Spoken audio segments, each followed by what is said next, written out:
Lieutenant Colonel Jonathan Conricus is the head of the Israeli military's international media branch, joining me right here just a few hours after that big reveal. Jonathan, great to have you with us. Thank you. So why don't you lay out, distill for our viewers, what is the primary threat? What is the biggest concern the Israeli military has out of what was laid out today? Good evening. We have a few concerns. Hezbollah is a terrorist organization recognized as such around the world. We already know and have made public that Hezbollah possesses a vast arsenal of what we call statistic or regular rockets, capable of covering lots of distance, but not accurate. They have 130,000 of those. What they're trying to do now in earnest, and what they have been trying with the Iranians, is to turn part of those long-range rockets into accurate missiles. So imagine if Hezbollah had that kind of weapon at hand, they would be able to implement their threats that they have been threatening over a long period of time. To target Israeli civilians as far as Tel Aviv or further south. Even further, but the issue here is accuracy. The ability to fire one missile and actually hit a specific target. Imagine an ammonium container.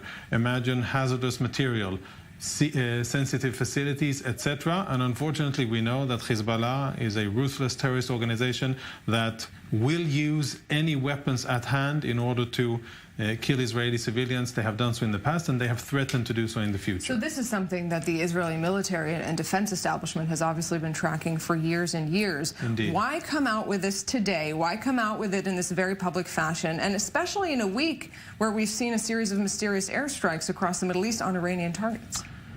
We feel that a time has come for Lebanon as a state and the international community to pay attention to what's happening, what Iran, through Hezbollah, is doing in Lebanon, and the dangers that that poses on Lebanon, Lebanese civilians, and the fact that the Lebanese state allows Hezbollah and Lebanon to manufacture weapons in the heart of Beirut. A month or so ago, we exposed additional sites that were being used by Hezbollah to manufacture these weapons, some of them just close to the Rafik Hariri International Airport. There's no reason to think that the Lebanese government will stop any of this now. So if they don't, let's assume that they don't, what then? What does the Israeli military do? Well, we speak about the Lebanese government, which we hold responsible for everything that happens in Lebanon, and we also speak to the world.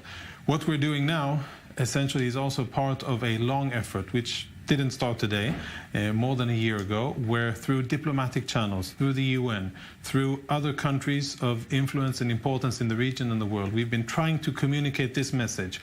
Hezbollah is violating 1701. Hezbollah is a threat to Israel, to regional stability, and to Lebanon, and time has come for Lebanon to step up, implement its sovereignty, and to tell Hezbollah and their Iranian masters that they won't allow Hezbollah to continue to do what they're doing. So the military and the Prime Minister have said again and again, even this week a few times, that Israel will do whatever is necessary to defend itself and its people. So when you lay out this level of a threat that's happening on the ground inside Lebanon, does that mean then Israel is willing to strike inside Lebanon, in the heart of Lebanon?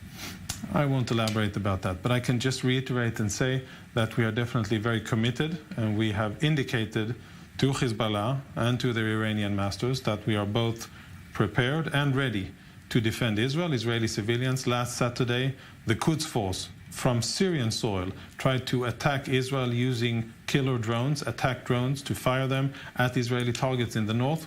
We were able to thwart that and to kill the operatives that were involved. So we're monitoring the situation, tracking what the Quds force is doing in Syria, what they're trying to do in Lebanon, and trying to send the message that it's clear. We're not looking to destabilize the situation or for a war. We're looking to defend our civilians. Just very briefly, there are reports even this hour of a curfew imposed on the Israel-Lebanon border, looking ahead to some of those threats. Is that something you're aware of?